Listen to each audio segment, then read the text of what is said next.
Good morning. Welcome to day 5 of Let's Get Visible. How are you? Happy Monday. I hope this week is a good week for you. I'm raring to go. Lots to do between now and Christmas. My boy is finally in school and we've got some kind of new routine, which is nice. But today I want to talk about visibility and give you some really practical things to think about. And today is to ask you the question, what do you want to show and tell on the internet, in person? What do we need to know about your business, basically? And the reason I always come from this place of intention, of really knowing what's going on behind the scenes, is because I want you to work really smartly, not just hard, because we can all find that we just get really busy, like we're doing the things. We've got a to-do list as long as our arm. There's always something to consider, to sign off, to send, to read, to do all of the stuff. So what I want to do is to help you to get to a place where your visibility works for you, and it not only works for you when you're live and you're doing it and you're sharing it and you're communicating it, but it's working for you when you're sleeping, when you're doing something completely different, something that is away from your desk. Maybe you're sleeping, maybe you're on holiday, maybe you're at the park, whatever it might be. And this is the point that I've got to in terms of my business and my brand. There are a lot of things that I do that I know will create an output and will work for me. But what I'm looking for time and time again is how can I make those things work again and again and again. It's kind of like I mentioned yesterday with having an ingredient, one of those ingredients in your fridge that you know that you can take out and that you can interchange with other different things, and they'll work for you and they're reliable and all of those sorts of things. So the first question is, what do you need to show and tell? And understanding who you're showing and telling to is probably an important first step as well. And the big old questions of why are you here? And it's important to consider, because otherwise what we can do is we can just be at the party or moving around and working the space, whatever, all of those hideous cheesy phrases, but we're not really sure why we're there. And I want you to think about that first and foremost. Why are you here? What are you here to do? And when you think about what you want to show people, what is that for you? So what do you want to show people about your business? What do you want to show people about how you work? What results do you want to show people that you've got for other clients? What can you show in terms of the type of person that you are, or what's important to you, or what you value, or what other stuff is going on in your life? Equally, what do you want to tell people? How do you want people to feel? How do you want people to connect to you, to feel like they're in safe hands? One of the things that comes up for my clients a lot of the time is that sense of when they sign an agreement with me to work for a long period of time, there's usually that sigh of relief of, that feels really good to know that I'm going to be supported for the next 3 or 6 months. Or that feels really good that I've purchased this thing and I know it's in the mix and I know it's all ready to go. All of these things are really reassuring, especially if you're working for the majority of the time on your own. You want to feel like you've been taken care of. So how can you do that for your clients and customers? How can you make people feel safe, feel heard, feel connected, feel like they're less alone, feel like there could be a way going forward?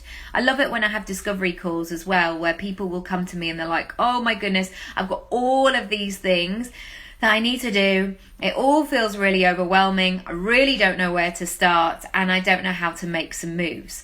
And I love the fact sometimes, and not all the time, sometimes there'll be moments where I'm like, actually, I'm not the best person for the job. Or sometimes I'm like, there is a lot of work to do, but we'll figure out a way to do it. But I do love those moments where I'm like, everything that you've told me sounds completely doable. It sounds like there can be a way, there can be some moves that you can make going forward. So I want you to be really intentional this week about how you're showing up and really question why you're doing what you're doing. And this might bring up some stuff in terms of, it's like, am I just doing that because I feel like I should?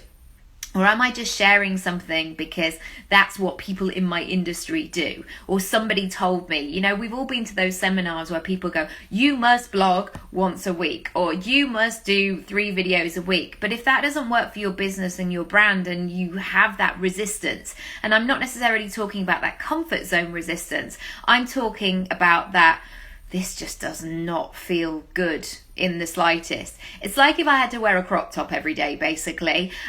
Yes, I might be like, oh, it's slightly out of my comfort zone because it's cold and I've had 2 children and I'm 38 years old.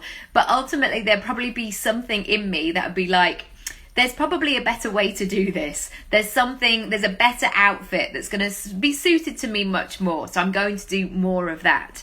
And I want you to think about that in terms of your content as well. And try and close down those voices or those expectations that people have in your industry. Because actually at this time when the internet is really busy, when there's stuff going on, the best thing that you can do is actually do your own thing and cut through all of the noise and turn things on their head and mix things up in a way that really suits you.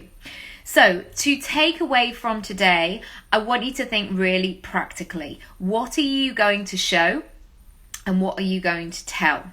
And this doesn't necessarily have to be all in your content. There's so much content out there that you could share, that you could comment on, that you could participate in, that would be really useful to your audience. But wherever you can, be intentional. If you are sharing, this is my second of the day, if you are sharing like your big mug of tea, why are you doing that? What's the message behind? How can you give weight? How can you give value in that moment?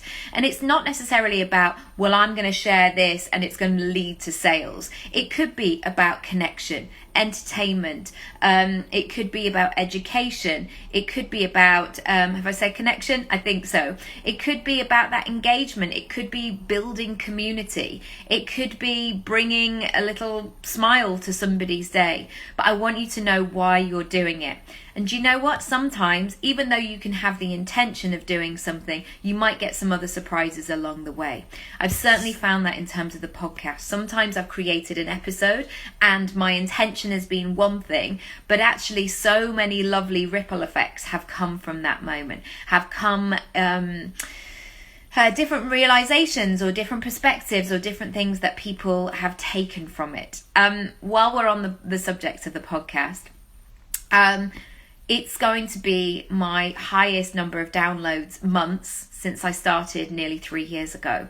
And this is a pure example of, like my friend from Glasgow, is a pure example of everything that I practice and that I preach about, because I haven't hardly kind of promoted my podcast this month. Like I have in a sort of base level of what I do and how I show up and consistency and all that good stuff.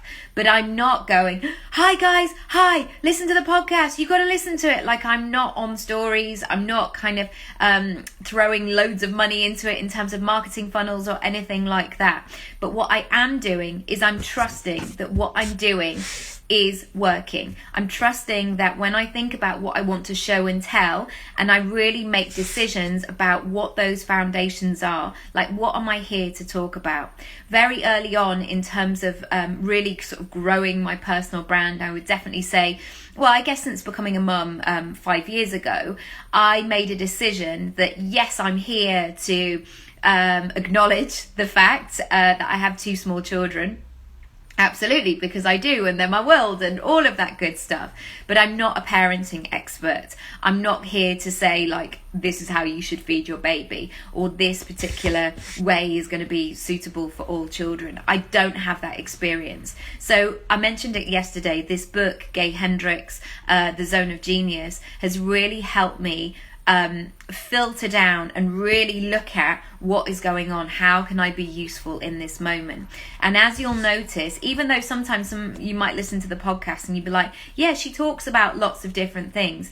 Actually, lots of the episodes, all of the episodes, in fact, they fall into different categories that I have on my website. So let me just pull them up and then I can tell you live on this live.